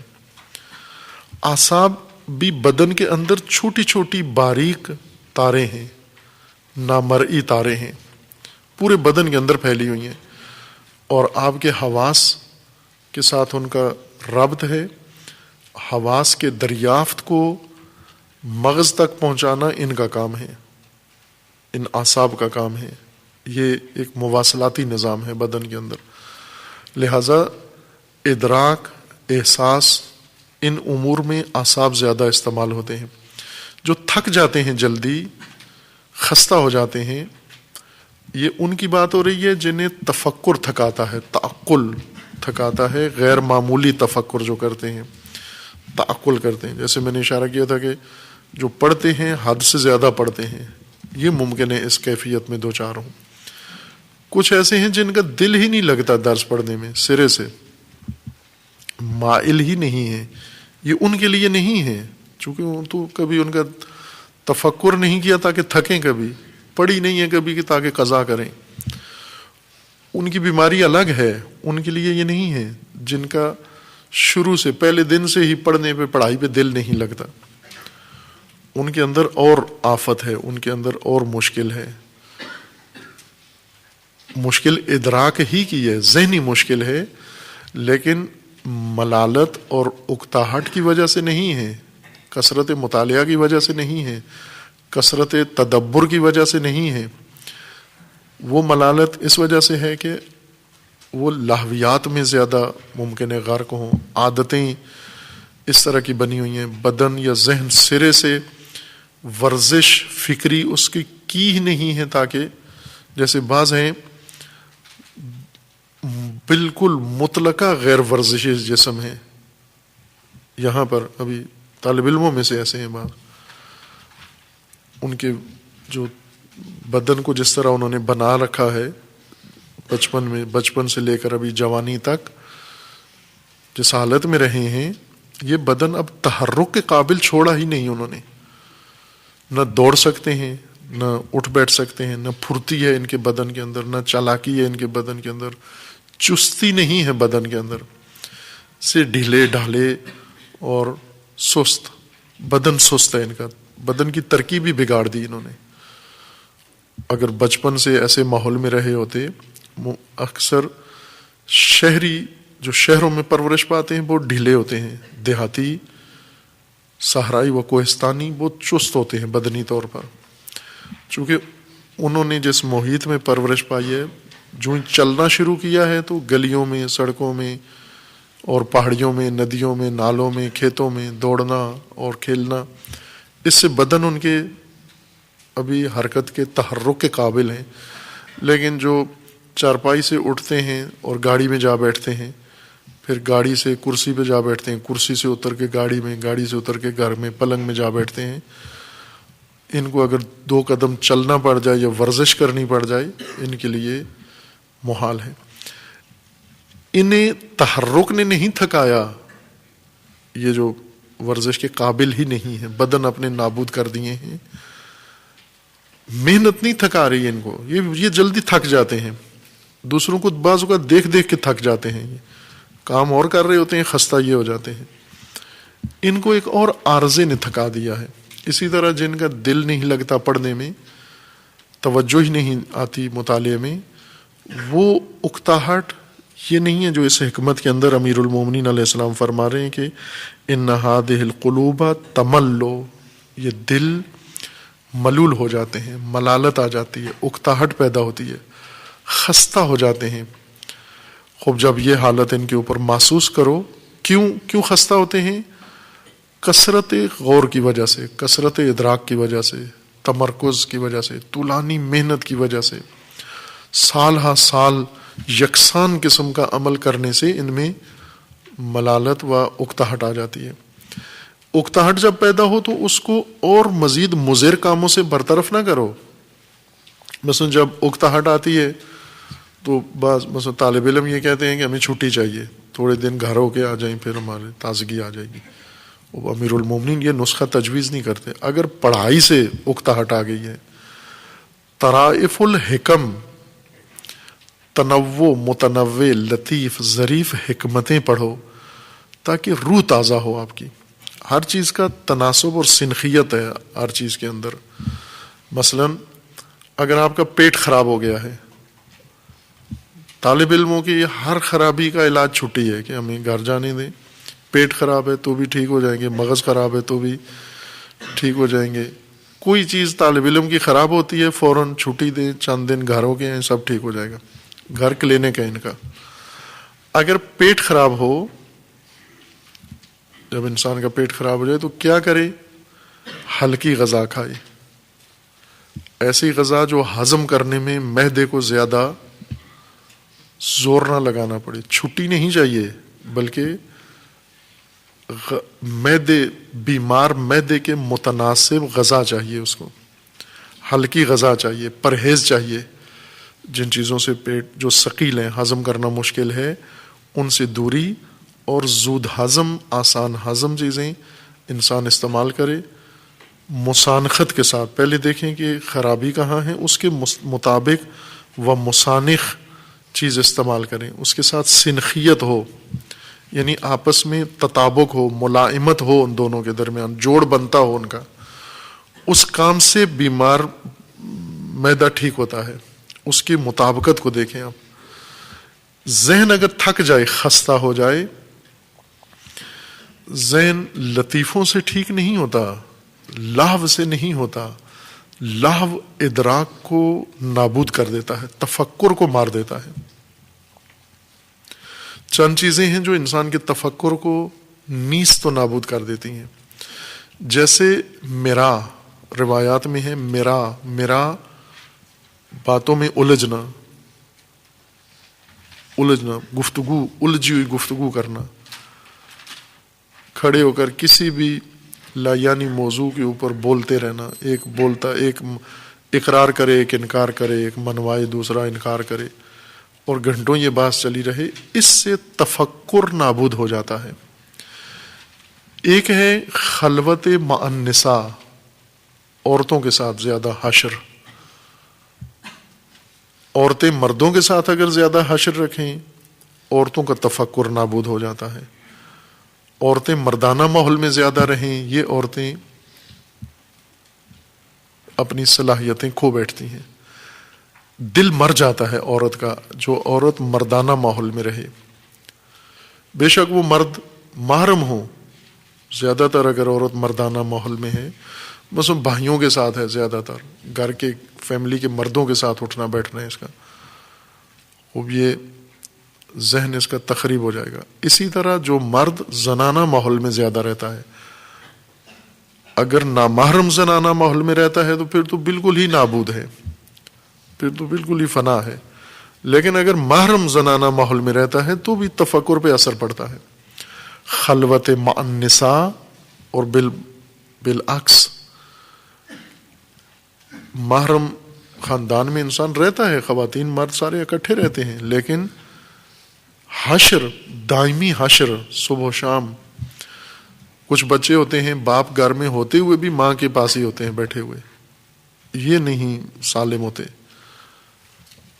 یہ بچے جو زیادہ عورتوں سے مربوط ہو، مثلا جوان ہو کر بھی ماں سے مربوط ہے بچہ، باپ گھر میں ہے، بھائی گھر میں ہے، ان کے ساتھ نہیں بیٹھتا، ماں کے ہمیشہ پہلو میں بغل میں بیٹھا رہتا ہے، یہ ذہنی طور پر ناکارہ ہو جائے گا یہ شخص۔ عقل مر جاتی ہے، جن چیزوں سے عقل مرتی ہے ان میں سے ایک خلوت مع النساء ہے۔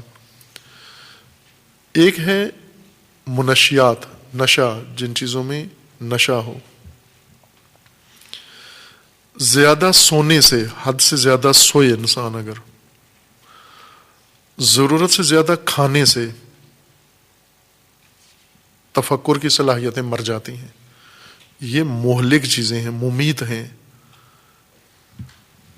ان چیزوں سے پرہیز کرے انسان سلامتی کے لیے، کہ زیادہ نہ کھائے، جتنی ضرورت ہے اتنا کھائے، ضرورت کے مطابق کھائے، حتی المقدور ضرورت سے تھوڑا سا کم کھائے، لیکن اگر اس سے ضعف آتا ہے تو کم از کم بقدر ضرورت کھائے، اس سے زیادہ ایک لقمہ نہ کھائیں جب احساس کریں کہ ضرورت پوری ہو گئی ہے، لیکن کھانا بہت لذیذ ہے، راشن زیادہ پڑا ہوا ہے اور پیٹ بھر گیا ہے، تو چھوڑ دیں، وہاں پر ظلم ہے۔ باقی سب سے بڑا اثر تفکر پہ پڑے گا۔ بطانت فطانت کو اثر انداز کرتی ہے، مار دیتی ہے، شکم پوری۔ نوم، زیادہ سونا، بعض ہوتے ہیں شوق ہے ان کو سونے کا، خماری حالت میں نیند نہیں آتی پھر بھی سونے کی کوشش کرتے ہیں، تفکر ختم ہو جاتا ہے ان کا۔ یہ وہ امور ہیں۔ ایک ہے تخیلات، تفکر کو ختم کرتے ہیں۔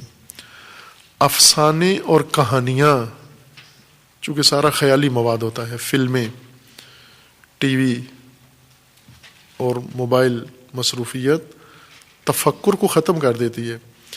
مخترعین موبائل و انٹرنیٹ و ٹیلی ویژن اس وقت ان کا ضمیر ان کو بلواتا ہے. انٹرنیٹ کا بانی کچھ عرصے پہلے فوت ہو گیا، مرحوم ہو گیا، آپ نے فاتحہ بھی نہیں پڑھی اس کی،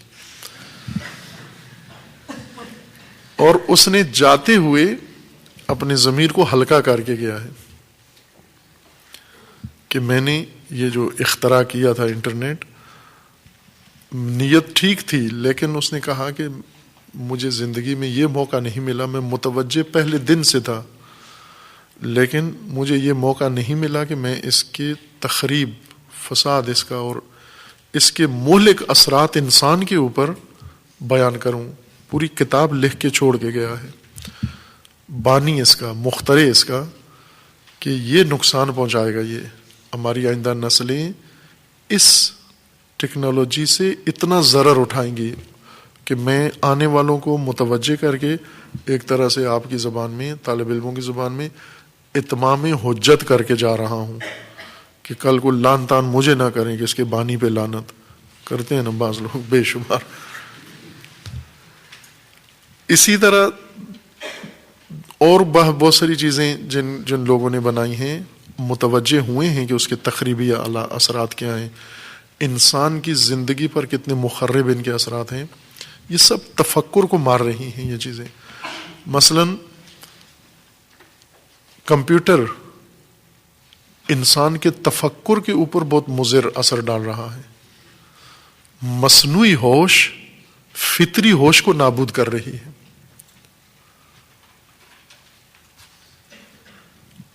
مصنوعی ہوش نے فطری ہوش ختم کر دی ہے. آپ اس وقت بڑے بڑے پروفیسروں سے بھی کیلکولیٹر کے بغیر اگر کوئی مسئلہ حل کروائی نہیں کر سکتے. کیلکولیٹر مصنوعی حساب ہے، یہ نہیں کرنا، کیلکولیٹر کی مدد سے نہ کریں. یہ سب کچھ فطری ہوش سے کریں سارے کام. کمپیوٹر مصنوعی حافظہ ہے، میموری ہے. مصنوعی میموری فطری حافظے کو نابود کر رہی ہے. ابھی یہ نسل ہی مبتلا ہو چکی ہے. آپ جن لوگوں کا زیادہ تر کمپیوٹر سے سروکار ہے، انہوں نے اپنے گھر کے افراد کے نام بھی ریمائنڈر میں رکھے ہوئے ہیں، بھول جاتے ہیں. یہ حقیقت ہے. یہ حافظے کے اوپر اتنا تخریبی اثر پڑا ہے. آپ چونکہ نہیں ہیں مبتلا، بل اجبار نہیں ہیں آپ اس میں، جب اختیار ملے گا معلوم نہیں کیا کریں گے آپ، لیکن یہاں محفوظ ہیں. آپ اندازہ نہیں کر سکتے کہ کتنی تخریب ہے ان مصنوعات کے اندر انسان کے اوپر. بانیوں نے، مخترعین نے خود اپنا بوجھ ضمیر کا ہلکا کرنے کے لیے خود انہوں نے یہ اظہارات کیے ہیں کہ ہم جو کچھ کر گئے ہیں اس کے آفتوں سے بچو، اس کے مثبت پہلو کو دیکھو، لیکن یہ منفی اس کا ساتھ اثر ہے، اسے پرہیز کرو. آپ طرز زندگی، لہو، لعب، یہ سب تفکر کو مار دیتی ہیں. یہ چیزیں نابود کر دیتی ہیں تفکر کو. ابن سینا کے بارے میں ہے کہ ابن سینا عالی ترین انسانی ہوش ہے، غیر معمولی، فوق العادہ. ویسے محاورے میں آئنسٹائن استعمال کرتے ہیں، لیکن آئنسٹائن نہیں ہے، عشر عشیر بھی نہیں ہے ابن سینا کے مقابلے میں. ابن سینا وہ شخصیت ہے کہ ان کے شاگرد کہتے تھے کہ یہ پیغمبری کا دعویٰ کرے تو ہم مان جائیں گے، مان لیں گے کہ یہ نبی ہے. یہ ایسے لگتا ہے کہ اس پر وحی نازل ہوتی ہے. اس طرح عمیق انسان، اس طرح مفکر انسان ابن سینا ہے. یہ ابن سینا نے اپنی ہوش، اس ذہن کی حفاظت کے لیے عہد نامہ ہے ابن سینا کا، اور اس عہد نامے میں لکھا ہے کہ میں کبھی کہانی نہیں پڑھوں گا، افسانہ نہیں پڑھوں گا کبھی بھی، چونکہ تخیل ہے، سارا خیالیات ہے سب کچھ.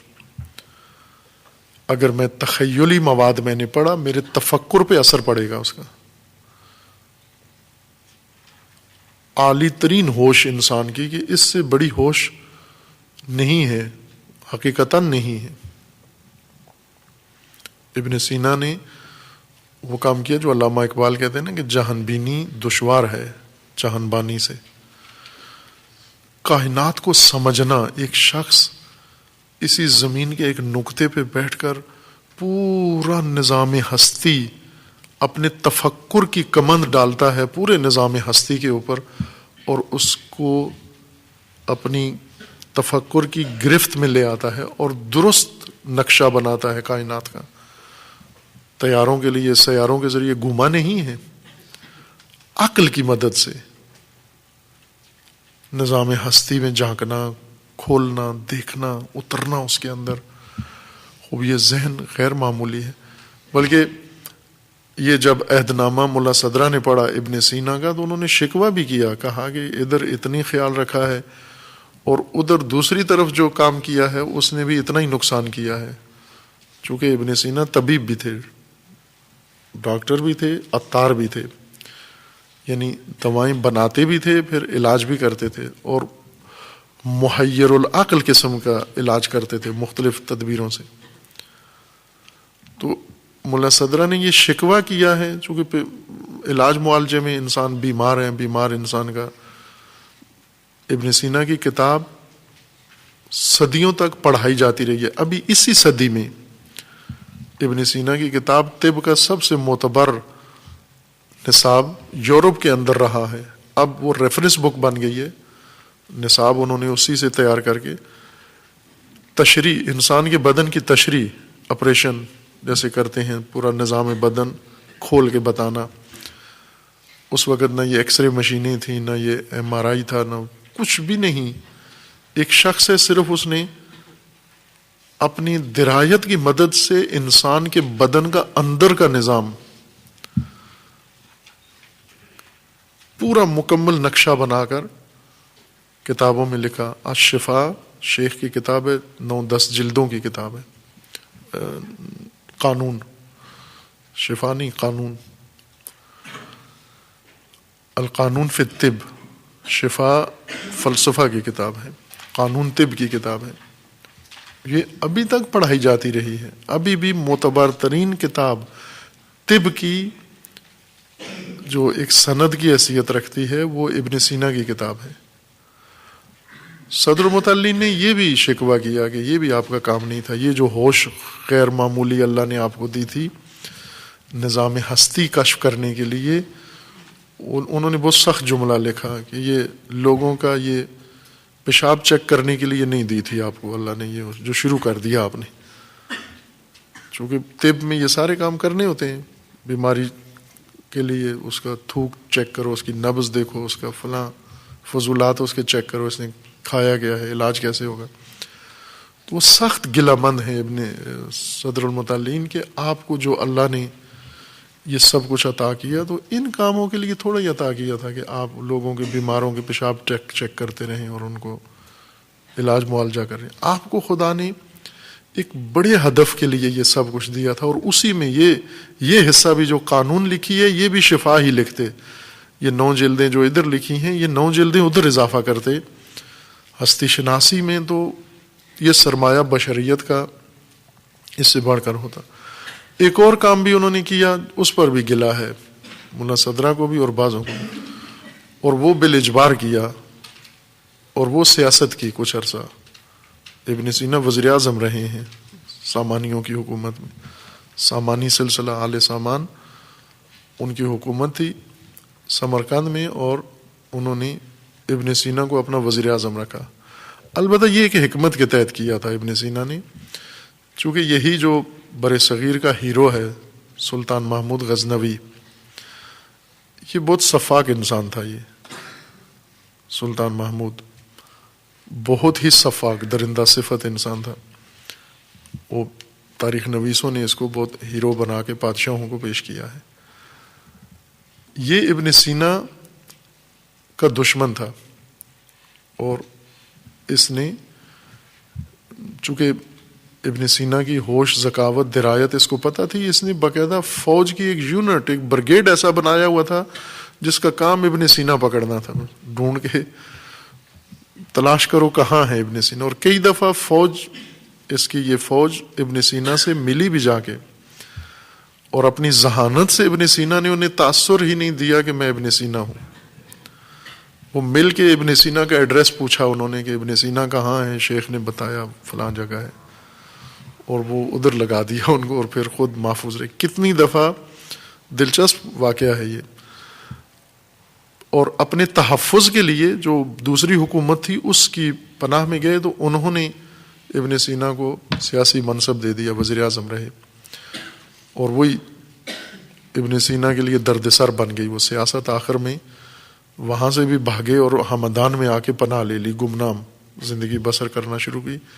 کوئی نہ پہچانے، جیسے ملا صدرہ نے، انہیں تو جلا وطن کیا گیا تھا صدر المتعلین کو. اصفہان کے علماء نے، فقہا نے سزائے موت دلوا دی تھی حکومت سے. پھر ان کے استاد نے وساطت کر کے وہ سزائے موت جلا وطنی میں تبدیل کروائی. اور جلا وطنوں کے کم کے مضافات میں ایک غار میں آ کے باقی ساری عمر بسر کی، اور وہاں یہ سارا علمی کارنامہ انجام دیا. یہی ابن سینا بھی تھے. آگے ہمدان میں روپوش ہوئے، اور اس روپوشی میں سارا علمی کام کیا. یہ کتابیں ساری وہاں تالیف کی اور وہاں سارا علمی کارنامہ انجام دیا. یہ شخصیت جو اتنی اعلیٰ ہوش ہے کہ اس سے مافوق ہوش ابھی تک نہیں، دوسرا فرد نہیں دکھایا جا سکا. اس نے ہوش بچانے کے لیے عہد کیا ہوا تھا کہ میں افسانہ نہیں پڑھوں گا، کہانی نہیں پڑھوں گا، فرضی کہانیاں. کس سے آج ہوتے تو یہ بھی کہہ دیتے میں فلمیں بھی نہیں دیکھوں گا، چونکہ تخیل ہے، سارا خیالیات ہیں. تخیلی مواد اثر انداز ہوتا ہے تفکر کے اوپر، اور عاقل انسان، متفکر انسان تخیل سے اگر متاثر ہو، بیمار ہو جائے گا تفکر اس کا. اگر یہ کہانیاں پڑھے بیمار ہو جائے گا، پھر کبھی بھی وہ حقائق کشف نہیں کر سکتا. تفکر سے جب ملالت آئے، ذہن اور دل میں اکتاہٹ آئے، تو اس کو حکمتوں میں لطیف، متنوع اور ظریف، عمیق، نفیس حکمتوں میں اس کو مصروف رکھو. مثلا یہ طلاب کے لیے بہت اہم نسخہ ہے، آزمودہ ہے، نہ یہ کہ صرف فرضی ہے، آزمودہ ہے. کہ قم مقدسہ میں جب پڑھتے بھی تھے، پڑھاتے بھی تھے روزانہ، اور ظاہر ایک معمول سے ذرا زیادہ ثقیل کام تھا. تھک جاتے. وہاں 2 چھٹیاں ہوتی ہیں، جمعرات اور جمعہ. قم میں ابھی بھی 2 ہی چھٹیاں ہیں. عمومی جو دروس ہیں ان میں جمعرات جمعہ 2 دن چھٹی ہوتی ہے. ان 2 دن چھٹیوں میں نہج البلاغہ پڑھتے تھے، کشف المراد پڑھتے تھے، تفسیر پڑھتے تھے، اصول کافی پڑھتے تھے. یہ سیر سپاٹا تھا. ہفتے بھر کی تھکاوٹ جمعرات جمعہ کو اس طرح سے اتار لیتے تھے کہ عام دنوں میں 6 درس ہوتے تھے پڑھانے والے، اور جمعرات جمعہ کو 8 درس ہوتے تھے پڑھانے کے لیے، تھکاوٹ اتارنے کے لیے. پھر ہفتے کے دن تر و تازہ ہو کے، فریش ہو کے، پھر آگے نئے سرے سے شروع کرتے. یہ آزمودہ چیزیں ہیں، نہ کہ فرضی یا تعبدی کہ چونکہ یہاں لکھا ہوا ہے ہم مان لیں کہ ایسا ہی ہوگا، بلکہ تجربہ کر کے دیکھیں ایسا ہی ہے. کہ طرائف الحکم سے جو لطافت ذہن میں پیدا ہوتی ہے، وہ لطیفے سننے سے، جوک سے، لو و لعب سے حاصل نہیں ہوتی، بلکہ لہو و لعب تفکر کو مزمحل کر دیتے ہیں. تخریب ہے لہو و لعب. عادی بنائیں اپنے اذہان کو. اسی طرح دوسرے شعبوں کے اندر ہے. اگر مثلا عبادت میں اقبال، ادبار ہے، نفس ابھی آمادہ نہیں ہے، اگر اس عبادت پہ آمادہ نہیں ہے تو متبادل کی طرف چلے جائیں، وہ لطیف عبادت کی طرف چلے جائیں آپ. اس وقت مطالعہ کریں آپ، مطالعہ بھی عبادت ہے، وہ عبادت ہے، سب سے اعلی عبادت ہے. تفکر کریں اس وقت، سب سے اعلی عبادت ہے. یعنی اگر ایک معمول کی چیز تھکاتی ہے تو معمول کے علاوہ لطیف چیز کی طرف جائیں. لطافت انسان کی فطرت کو شکوفا کرتی ہے. لطیفوں کو، جوک کو، ہنسنے والی، ان کو عربی زبان میں لطیفہ نہیں کہتے، اردو میں اس کو لطیفہ کہتے ہیں. عربی زبان میں اس کو کہتے ہیں فکاہت، یہ ہنسی مذاق کرنا. فکاہیات ہیں یہ، فکاہا، ہنسانے والی باتیں کرنا. ہنسانے والی باتوں میں چونکہ اس میں ایک ذوق ہوتا ہے، جو ہنسانے والی بات ہوتی ہے صراحت سے نہیں ہوتی، ایک خاص انداز سے بات بنائی جاتی ہے اور سنائی جاتی ہے. اس سنانے میں ادبی صناعت استعمال ہوتی ہے، لہذا انسان سنتا ہے تو ایک وہ لطافت اس ادبی اس کے اندر محسوس ہوتی ہے، انسان خوش ہوتا ہے، اثر ہوتا ہے اس کا. اس وجہ سے اس کو لطیفہ کہتے ہیں. ورنہ معنی کے لحاظ سے اس میں لطافت نہیں ہوتی. جی بس بہت ہی برا ہے معنی، لطیفہ جو سنایا ہے بہت ہی کبھی ہے، مخرب ہے، تخریب ہے اس کے اندر. بعض علماء نے ان روایات کی تفسیر میں کتابیں لکھی ہیں ایسی، جس میں یہ اپنی طرف سے خستہ ذہنوں کو تراوت دینے کے لیے کتابیں لکھی ہیں. مثلا طلاب جب تھک جاتے ہیں تو ذہنوں کو آمادہ کرنے کے لیے وہ کتابیں مخرب کتابیں ہیں، درست کتابیں نہیں ہیں. وہ غیر اخلاقی مطالب ان کے اندر درج ہیں، غیر اخلاقی حکایات ہیں، قصے ہیں. ابن ابی الحدید نے اتفاقاً اسی جملے کی تفسیر میں نشاندہی کی ہے کہ امیر المومنین کے اس جملے کو بعض غلط سمجھے ہیں. ایسے لگتا ہے کہ ابن ابی الحدید کے زمانے میں بھی بعضوں نے یہ حرکت کی تھی کہ جب دل تھک جاتا ہے تو طرائف الحکم سے اس کو تراوت دو، اس کو تازہ کرو. طرائف الحکم کے عنوان سے انہوں نے جوک، مذاق، پھبتی، طنز اور تانا اور اس طرح کی چیزیں سمجھی، اور اس پہ کتابیں بھی لکھیں اور دوسروں کے لیے بھی لکھیں. اپنی طرف سے بڑی خدمت کی انہوں نے طلاب کی. بلکہ ایک کتاب کے مقدمے میں مصنف نے یہ لکھا ہوا تھا کہ یہ کتاب میں نے اس لیے لکھی ہے کہ چونکہ طلاب اور کوئی سرگرمی نہیں ہوتی، یہ فلمیں نہیں دیکھ سکتے، تو میں نے یہ کتاب اس لیے ان کے لیے لکھی ہے تاکہ وہ کمی یہاں پوری کر لیں. اور شاید فلم میں اتنا فساد نہ ہو جتنا ان کتابوں کے اندر مفسدہ ہے، فساد ہے. ہرگز اخلاق سے گری ہوئی بات اس کا سہارا لے کے تراوت نہ لیں کبھی بھی. تخریب ہے، مخرب ہیں یہ چیزیں. فطرت کو لطیف چیز تیز کرتی ہے. فطرت کو اگر ملال آتا ہے فطری شے پر، ذہن پر، تفکر تدبر کے نتیجے میں حکمتیں فطرت کو تیز کرتی ہیں. حکمتوں کی قسمیں ہیں مختلف، ان میں کچھ حکمتیں بہت لطافت ہے ان کے اندر. خستگی دور کرنے کے لیے لطافت والی حکمتوں کا انسان سہارا لے کے، میں نے عرض کیا کہ اوج پہ وہ حکمتیں نہج البلاغہ ہیں. نہج البلاغہ سے زیادہ لطافت کسی جگہ بشر کے کلام میں آپ کو نظر نہیں آئے گی. جو اعلیٰ ترین لطافت نہج البلاغہ کے اندر ہے، حکمتیں جو نہج البلاغہ کے اندر زندگی کے ہر شعبے سے متعلق رہنمائی. آپ آفات کی بات پڑھ رہے ہیں کہ اس میں سے معظم حصہ امیر المومنین نے بیان فرمایا ہے. کس قدر خوبصورت لطافت ہے اس کے اندر. وجد میں آتا ہے انسان اگر کوئی درک کرے ان حقائق کو، اس لطافت کو، وجد میں آ جاتا ہے. ہمیں نہیں اثر ہوتا چونکہ سمجھتے نہیں ہیں، درک نہیں رکھتے، اس کے اندر موجود لطافت کو سمجھتے نہیں ہیں. لہذا ہمارے لیے وہ ایسے ہی ہے جیسے بھینس کے لیے بین ہے. محاورہ ہے نا بھینس کے سامنے بین بجانا. بھینس نہیں ناچتی, جتنی بین بجاؤ وہ چرتی رہتی ہے, اپنا دو ملاتی رہتی ہے, اپنے کام میں رہتی ہے, ایک آنکھ اٹھا کے نہیں دیکھتی کہ یہ کتنی خوبصورت بین بجا رہا ہے جوگی, اس کی طرف نگاہ تک نہیں کرتی. یہ محاورہ ان انسانوں کے لیے ہے کہ جن کے سامنے یہ لطیف کام ہوتے ہیں. اب بین بہت لطیف اور خوبصورت ساز ہے, جوگی بجاتے ہیں, سانپ جب نکالتے ہیں, سانپ بھی نہیں سنتا, وہ بھی ہاتھ مار مار کے سانپ کو اٹھاتا ہے تھپڑ سے, لوگوں کو دھوکہ دینے کے لیے سمجھتا ہے کہ شاید سانپ بین سے لطف اندوز ہو رہا ہے. چونکہ سانپ کے کان نہیں ہوتے, جس کے کان ہی نہیں ہے اس کو کیا سنا رہے ہیں. بھینس کے کم از کم کان تو ہیں, متاثر نہیں ہو رہی ہے. سانپ کے کان ہی نہیں ہے سرے سے.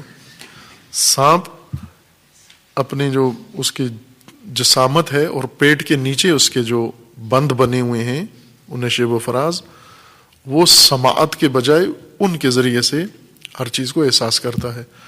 یا اس کی دم پہ انٹینا لگا ہوتا ہے, اس انٹینے کے ذریعے سے اپنے ارد گرد کو جانچتا ہے. ہر چیز کا ادراک وہ اس کے ذریعے سے کرتا ہے. مثلا خطرناک ہے, خطرناک نہیں ہے, وہ انٹینا اور اس کے پیٹ کے نیچے جو حس موجود ہے لامسا, اس کے ذریعے سے وہ سب کرتا ہے. اس کی بھی بلاس ہے کہ بین کیا ہوتی ہے. لیکن وہ سپیرا جوگی بین بجاتا ہے, پھر ساتھ تھپڑ مارتا ہے سانپ کو.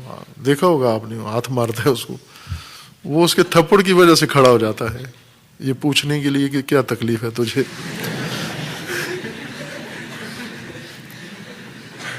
میں تو آرام سے اس میں پٹارے میں سویا ہوا تھا, کیا ہوا تجھے کہ ظاہر جوگی نے اپنا پیٹ بھرنا ہے, وہ تو لوگوں کو بین سنا رہا ہے, سانپ تو نہیں سنتا. یہ محاورہ ہے سانپ کے سامنے بین بجانا, یعنی یہ لطیف چیز سانپ پر بے اثر ہے. ان لوگوں کے لیے محاورہ ہے جن کے پاس یہ حکمتیں ہیں, بیان بھی ہوتی ہیں یا پیش ہوتی ہیں, لیکن توجہ نہیں ہے ان کی طرف, حقیقت میں نہیں ہے. اور بہت افسوسناک ہے کہ اتنا لطیف کلام نہج البلاغہ کا موجود ہو, انسانی وراثت, میراث, سرمایہ, اور انسان اس طرح غافل اس کے ساتھ رہ رہے ہوں, اور یہ بہت حیرت کی جگہ ہے. اکا دکا جو انسان متوجہ ہوئے ہیں اور لطف اندوز ہوئے ہیں نہج البلاغہ سے, بہت کم ہیں, قلیل اندر قلیل ہیں. جو شہید مطہری ایک اپنے استاد کا ذکر کرتے ہیں کہ وہ یہ شخصیت تھی کہ اس کی دنیا ہی نہج البلاغہ کی دنیا تھی. وہ زندگی گزار رہا تھا نہج البلاغہ کے اثر میں. جیسے اس مصری نے کتاب لکھی ہے نا, فی ظلال القرآن, قرآن کے سائے میں, اس کی تفسیر کا نام ہی ہے سایہ قرآن میں. خوبصورت نام ہے, بہت خوبصورت نام ہے کہ سایہ قرآن میں, ظل قرآن میں انسان جیے. وہ شہید مطہری کے جو استاد تھے وہ ظل نہج البلاغہ میں جی رہے تھے, ہم کے پڑھ رہے تھے یا پڑھا رہے تھے, بلکہ زندگی بسر کر رہے تھے. ان هذه القلوب تمل كما تمل الابدان, یہ دل اکتا جاتے ہیں جس طرح بدن میں اکتا ہٹاتی ہے. فابتغوا لها طرائف الحکم, آپ جب یہ تھک جائیں تو کس چیز کے سراغ میں جاؤ, طلب میں جاؤ. طرائف الحکم, جستجو کرو, تلاش کرو, اور اپنی خستگی, ملالت, اکتاہٹ, ان چیزوں سے دور کرو. لہویات سے ملالت اور آتی ہے, قباحت بڑھ جاتی ہے. حکمتیں عملی بھی ہیں, علمی بھی ہیں, دونوں قسم کی حکمتیں تراوت انسان کے اندر پیدا کرتی ہیں. عملی حکمتیں علمی حکمتوں سے زیادہ مؤثر ہیں. کہ نہج البلاغہ کی حکمتوں کا زیادہ تعلق عملی حکمتوں کے ساتھ ہے, جن کے سائے میں انسان زندگی بسر کرتا ہے. اس بارے میں اچھی خوبصورت روایات بھی ہیں، انشاءاللہ اگر مناسب ہوا تو آئندہ باس میں انہیں روایات کو پیش کریں گے۔ صلی اللہ علیہ وسلم۔